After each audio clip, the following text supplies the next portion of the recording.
আমি লিজেন্ড হতাম সুযোগ হলে, একবার দুবার নয়, সাক্ষাৎকারে বারবার সুযোগ পেলে ক্যারিয়ারে এতদিন লিজেন্ড হতেন বিজয়, এ কথাই বলে গেছেন অনবরত।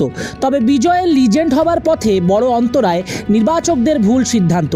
যে ক্রিকেটার এতদিন ক্যারিয়ারে যে ফরম্যাটে থিতু নয়, টেস্ট খেলেন না, তাকে সাদা বলের পারফরমেন্স বিবেচনায় ওডিআইতে না নিয়ে লাল বল অর্থাৎ লঙ্গার ভার্সনে চান্স দেওয়া হয়েছে, যার কারণে বিজয়ী হতে পারলেন না।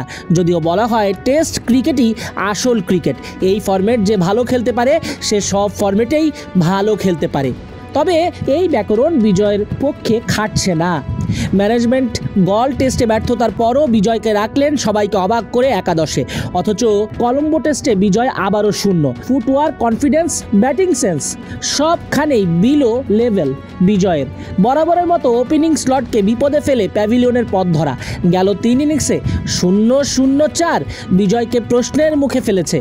চোখে আঙ্গুল দিয়ে সবার সামনে আরও একবার প্রমাণ হলো বাংলাদেশের ঘরোয়া লিগে বিকেএসপির উইকেটে ফতুল্লা এসব উইকেটে সবই পিকনিক মুডে করা যায়, রান অঢেল করা যায়। ওসব ছোট মাঠে দুর্বল বোলারদের সামনে বিজয়রা দিল খুলে নিজের ব্যক্তিগত অর্জন বাড়িয়ে নেন, কিন্তু কোয়ালিটি ক্রিকেটারদের কাতারে আসলে পারেন না। ক্যাপ্টেন শান্ত তবু আস্থা রাখতে চান বিজয়ের ওপর। যদি আস্থা হারান তিনি, তাহলে এ যাত্রায় আন্তর্জাতিক ক্যারিয়ারই শেষ হয়ে যাবে। কারণ যেভাবে আন্তর্জাতিক ম্যাচে আউটের ধরন দেখাচ্ছেন বিজয়, সেটা যেন সাক্ষাৎ সর্বনাশ ডেকে আনা। ব্যাটিং সেন্সে দুর্বলতাই প্রকাশ করে। 10 বল খেলে নড়বড়ে ব্যাটিংয়ের প্রদর্শনে এভাবে আত্মাহুতি দেয়া মানে বিজয় ফিনিশ, এটাই বার্তা দেয়। এখন ম্যানেজমেন্টই বাঁচাতে পারে বিজয়ের ইন্টারন্যাশনাল ক্যারিয়ার। যদিও বা বাংলাদেশে নাকি সৌম্য, বিজয়, লিটনদের ছাড়া বেটার অপশন নাই, তাই ঘুরে ফিরেই তাদের নামটাই চলে আসে ডিপিএল, এনসিএল ঘরোয়া আসরগুলোতে।